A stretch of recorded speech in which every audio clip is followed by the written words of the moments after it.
YSRCP party హయాంలో ఉన్నప్పుడు 3 రాజధానుల కాన్సెప్ట్ తీసుకొని రాష్ట్రాన్ని అన్ని ప్రాంతాల వైపు అభివృద్ధి పదాన్ని నడిపించాలన్న ఒక బెటర్ ఆలోచన, అది మంచి ఆలోచన ఉంది.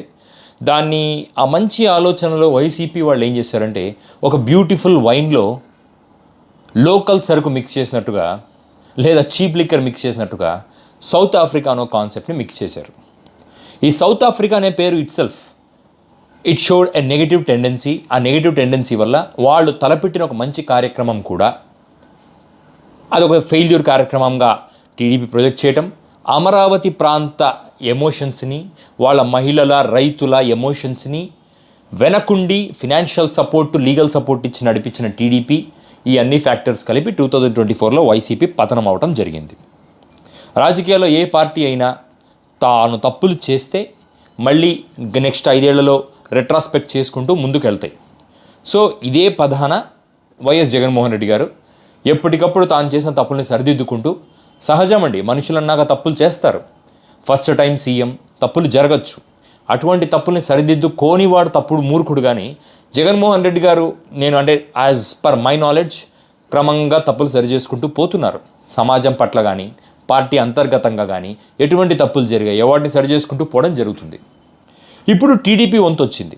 అమరావతి ప్రాంతానికి, అమరావతి రైతులకు ఏ న్యాయం చేస్తారు అన్న పాయింట్ వచ్చినప్పుడు రెండవ విడతగా మళ్ళీ ఒక 40,000 నుంచి 50,000 ఎకరాల అమరావతి కోసం ప్రొక్యూర్ చేయాలని ఒక ప్లాన్ స్టార్ట్ అయింది టీడీపీ అలయన్స్ పాయింట్ ఆఫ్ వ్యూలో. ముందు తీసుకున్న 35,000 ఎకరాలకు ఈ రోజుకు 10 సంవత్సరాలు అయిందండి అమరావతి స్టార్ట్ అయ్యి. ఇంకా అమరావతి పేరుతో రాజకీయాలు చేస్తూ అమరావతి రైతుల భవిష్యత్తును డోలాయమానంలో ఉంచడం అనేది ఈ పొలిటికల్ పార్టీలకు అలవాటుగా మారింది. మీలో చూస్తున్న చాలామంది ఏమనుకుంటున్నారంటే, టీడీపీ పార్టీ అమరావతిని సపోర్ట్ చేస్తుంది, అమరావతి ప్రాంతాన్ని సపోర్ట్ చేస్తుంది, ఆ అమరావతి ప్రాంతంలో జరుగుతున్న డెవలప్మెంట్ అంతా అమరావతి ప్రాంత రైతులందరూ సమానంగా తింటున్నారు. వైసీపీ 3 ప్రాంతాల అభివృద్ధి పాయింట్ ఆఫ్ వ్యూలో 3 రాజధానులను ఎస్టాబ్లిష్ చేయడానికి ప్లాన్ చేసింది, అది కూడా చేయడం చేతకాలేదు అని. బట్ నిజమేంటి అంటే, అమరావతి పేరుతో ఒక సెక్షన్ ఆఫ్ పీపుల్ మాత్రమే, అది కూడా రియాల్టర్స్, ఆంట్రప్రెన్యూర్స్, డబ్బున్న క్యాపిటలిస్టిక్ సొసైటీ మాత్రమే ప్రాపర్గా ప్రొజెక్ట్ చేసుకుంటుంది, ఈ అమరావతిని మానిటైజ్ చేసుకుంటుంది అన్నది నా పాయింట్ ఆఫ్ వ్యూ. మనం గతంలో కూడా చాలాసార్లు అమరావతి మీద వీడియోలు చేశాం. కానీ అమరావతి అనే ప్రాజెక్ట్ ఒక లాంగ్ రన్లో తీసుకుంటే, నా ఎక్స్పీరియన్స్ బేస్ మీద, నాకు ఎక్స్పీరియన్స్ ఉండకపోవచ్చు కానీ నా ఆలోచన పరిధి మేరకు అమరావతి అనేది ఎప్పటికీ ఒక ఐటీ హబ్గా డెవలప్ అవ్వడానికి చాలా చాలా చాలా తక్కువ ఫ్యాక్టర్స్ సపోర్ట్ చేస్తున్నాయండి. మీరు బేసికలీ ఒక హైదరాబాద్ తీసుకున్నా, ఒక బెంగళూరు తీసుకున్నా, ఒక ముంబై తీసుకున్నా, ఢిల్లీ తీసుకున్నా, ఇవన్నీ కూడా జియోగ్రఫికల్లీ చాలా ఇంపార్టెంట్ లొకేషన్స్లో ఉండటం వాటికి plus points. For example, IT హైదరాబాద్లో ఎందుకు డెవలప్ అయింది అంటే, Hyderabad is a cosmopolitan city. అక్కడ ఒక ప్రాంతానికి చెందిన వాళ్ళు కానీ, ఒక లాంగ్వేజ్కి చెందిన వాళ్ళు కానీ అధికారం చెలాయించే పరిస్థితి ఉండదు. ఇప్పుడు మీరు హైదరాబాద్కి వెళ్తే తెలుగు, హిందీ, ఇంగ్లీష్, అలాగే రకరకాల మతాల వాళ్ళు, రకరకాల జాతుల వాళ్ళు అక్కడ ఉండటం, ప్రజలు జడ్జిమెంట్స్ గురి కాకుండా తమ లైఫ్ని తాము ఫ్రీగా బ్రతకగలుగుతారు. ఒక కోర్ తెలంగాణ నుంచి వచ్చిన వాడైనా సరే, ఒక కోర్ రాయలసీమ నుంచి వచ్చిన వాడైనా సరే, ఒక నార్త్ ఇండియా నుంచి వచ్చిన వాడైనా సరే, హైదరాబాద్లో ఎటువంటి జడ్జిమెంట్స్ లేకుండా ప్రశాంతంగా బతికే అవకాశాలు ఉంటాయి. వెరాజ్ బెంగళూరు తీసుకుంటే, Bengaluru geographically, Bengaluru is also had the same factors for the development.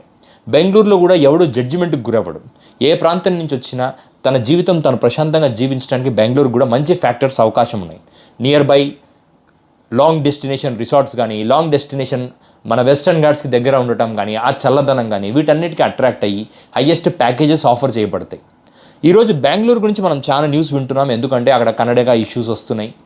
Despite of all these issues Bengaluru is growing. కానీ ఇక్కడ మనం గుర్తుపెట్టుకోవాల్సింది ఏంటంటే, ఇన్ఫ్రాస్ట్రక్చర్ ఇష్యూస్. ఒక 40 సంవత్సరాల క్రితమే డెవలప్మెంట్ స్టార్ట్ అయిన బెంగళూరులో ఈ రోజుకు ఆ డిమాండ్కి కావాల్సిన సప్లై గవర్నమెంట్ ఇన్ఫ్రాస్ట్రక్చర్ వైజ్ కానీ, సపోర్ట్ వైజ్ కానీ ఇవ్వలేకపోతుంది. ఎంత ఫాస్ట్గా గ్రో అవుతున్నా అంత ఫాస్ట్గా సప్లై ఇవ్వలేకపోతుంది ప్రభుత్వం. అటువంటి పరిస్థితుల్లో ఇవాళ అమరావతిలో ఇన్ఫ్రాస్ట్రక్చర్ మొత్తం డెవలప్ చేసి కంపెనీస్ని అమరావతికి అట్రాక్ట్ చేయడానికి, వాళ్ళు ఇక్కడికి వచ్చి ఎస్టాబ్లిష్ అవ్వడానికి, ఎస్టాబ్లిష్ అయిన కంపెనీస్ మ్యాన్ పవర్గా ఓన్లీ ఆంధ్ర తెలంగాణ ప్రాంతాలకు కాకుండా ఇండియా వైడ్ యాక్సెప్టెన్స్ తీసుకురావడానికి it almost takes 50 to 100 years. మనం రోజు న్యూస్ పేపర్లో చూస్తాం మైక్రోసాఫ్ట్ వచ్చిందని, అంటే ఒక సెక్షన్ ఆఫ్ డ్రామాటిక్ ఈవెంట్స్ మనం చూస్తున్నాం. ఒకరోజు పేపర్లో మైక్రోసాఫ్ట్, నెక్స్ట్ డే పేపర్లో NIT, ఆ తర్వాత IIIT, ఆ తర్వాత IIT, ఇలా రకరకాల ఈవెంట్స్ మనకు పేపర్లో కనపడుతున్నా నిజం అది కాదు. ఆ కంపెనీ రావటం, అది ఎస్టాబ్లిష్ అవ్వటం, వాళ్ళకి కావాల్సిన మ్యాన్ పవర్ ఇన్ఫ్రాస్ట్రక్చర్ డెవలప్ చేసుకోవటం, అవన్నిటిని సమీకరించుకోవటం, ఇట్స్ ఆల్మోస్ట్ 100-year ప్రాజెక్ట్. ఈ 100 సంవత్సరాల్లో ఎవడు ఉంటాడు, ఎవడు పోతాడు? రైతులు ఉంటారా? ఆ ప్రాంతపు రైతులు, భూములు ఇచ్చిన రైతులు ఉంటారా? అదంతా ఎందుకండి, చంద్రబాబు నాయుడు గారు ఉంటారా? లోకేష్ గారు కూడా మిడిల్ ఏజ్ దాటిపోయి ఎక్కడో ముసలోడైపోతాడు. ఇటువంటి పరిస్థితుల్లో ఇంకొక 40,000 ఎకరాలు ఎవరి కోసమని మనం దానం చేయాలి? ప్రభుత్వం కోసం. దాన్ని త్యాగంగా చూసే పరిస్థితి లేదు. ఎందుకంటే నెక్స్ట్ గవర్నమెంట్ మారిపోతే కేవలం ధనార్జనతోనో, తమకు బెటర్ ఇన్పుట్స్ వస్తాయి, బెటర్ రిటర్న్స్ వస్తాయి అన్న ఉద్దేశంతోనో రైతులు ఇచ్చారన్న మాట ప్రతిపక్షాలు మాట్లాడతారు. Automatically that is a truth. మనం ఎంత ఎమోషన్స్ కుకప్ చేసినా దట్ ఇస్ ట్రూత్. ఆ ట్రూత్ని బేస్ చేసుకొని ఎవడో ఎంటర్ప్రెన్యూరో, ఎవడో రియల్ ఎస్టేట్ వ్యాపారి లాభపడటం కోసం మధ్యతరగతి, బిలో మధ్యతరగతి రైతులు 3 పంటలు పండించి హ్యాపీగా బ్రతుకుతున్న రైతుల పొట్టలో, నోట్లో మట్టి కొట్టడం అవసరమా? నిజానికి 50% ఆఫ్ రైతులు అమరావతిలో భూములు ఇవ్వటానికి నిరాకరించారు. కొత్తగా ల్యాండ్ పూలింగ్కి నిరాకరించారు. ఆల్రెడీ ఎగ్జిస్టింగ్ రైతులకు ఈ రోజుకు చంద్రబాబు నాయుడు గారు కానీ, లోకేష్ నాయుడు గారు కానీ అపాయింట్మెంట్ ఇవ్వలేదు. 1 year దాటిపోయిందండి. అమరావతి పేరు మీద, ఉద్యమం పేరు మీద ఓట్లు దండుకున్న ఈ ప్రభుత్వం ఈ రోజు వరకు అపాయింట్మెంట్ ఇవ్వలేదు. అపాయింట్మెంట్ ఇచ్చిన పవన్ కళ్యాణ్కి ఏది చేత కాదు. He can't take any stand against anything. ఎందుకంటే ఆయన సొంతంగా నిలబడలేడు. ఆయన ఒక చంద్రమామలాగా, సూర్యుడు వెలుగుంటే తప్ప చంద్రుడు మనకు కనపడ్డా. అలాగే పవన్ కళ్యాణ్ చంద్రబాబు నాయుడు గారి దయా దాక్షిణ్యాలు ఉంటే తప్ప వెలిగే రకం కాదు. ఇప్పుడు అమరావతికి రైతులకు కష్టం వస్తే ఎవడు స్పందించాలి? ద ట్రూత్ ఈజ్, అమరావతి అనేది ఒక లాంగ్ టర్మ్ ప్రాజెక్ట్. ఒక 50% ఆఫ్ నిధుల్ని రాష్ట్ర అభివృద్ధికి వెచ్చిస్తూ, ఒక 10 or 20% ఆఫ్ నిధుల్ని అమరావతి కోసం ఇన్వెస్ట్ చేసుకుంటూ మెల్లగా స్టెప్ బై స్టెప్ అనేది అమరావతి ప్రాజెక్ట్ని నిర్మిస్తే అదొక సస్టైనబుల్ ప్రాజెక్ట్. దాన్ని న్యాచురల్గా, ఆర్గానికల్లీ గ్రో అయ్యేలాగా వదిలేస్తే అది చాలా మంచి ప్రాజెక్ట్. కానీ ఇప్పుడు ప్రభుత్వం చేస్తున్న ఈ పిచ్చి విపరీతమైన చర్యలు, ఇప్పటికిప్పుడు రైతుల దగ్గర నుంచి ఒక 50,000 ఎకరాలు తీసుకొని దాని డెవలప్మెంట్ పేరుతో రాష్ట్ర నిధులన్నింటినీ అమరావతి వైపు డైవర్ట్ చేసినప్పుడు ఇంబ్యాలెన్సెస్ వస్తాయండి, సొసైటల్ ఇంబ్యాలెన్సెస్.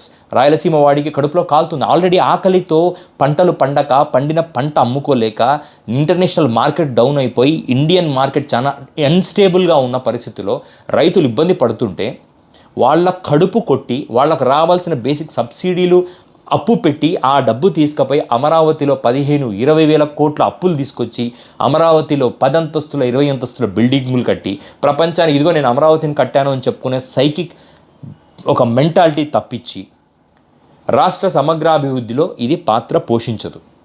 ముఖ్యంగా ప్రభుత్వం గుర్తుపెట్టుకోవాల్సింది ఏంటంటే, స్టేక్ హోల్డర్స్ ఒపీనియన్ తీసుకోండి. అమరావతి కట్టాలా అన్న ఒక తొందరపాటు చర్యలో రాష్ట్రంలో అన్నం తింటున్న ప్రతి ఒక్కడి ప్లేట్లో ముద్దలు చింతింత ముద్దల అన్నం మీరు లాక్కుంటున్నారు. అది తప్పుడు చర్య. ఒకటి అతివృష్టి, ఒకటి అనావృష్టి. ఈ విషయం నుంచి జగన్మోహన్ రెడ్డి గారు తీసుకోవాల్సిన ఒక గుణపాఠం ఏంటి అంటే, ఏది మాట్లాడాలో, ఎప్పుడు మాట్లాడాలో తెలుసుకొని దానికి తగినట్టుగా రాజకీయం చేస్తే జగన్మోహన్ రెడ్డి గారు ఈ సిచ్యువేషన్లో కరెక్ట్గా ఒక డెస్టినేషన్గా, ఒక రెజల్యూషన్గా ప్రజలకు కనపడే అవకాశం ఉంది.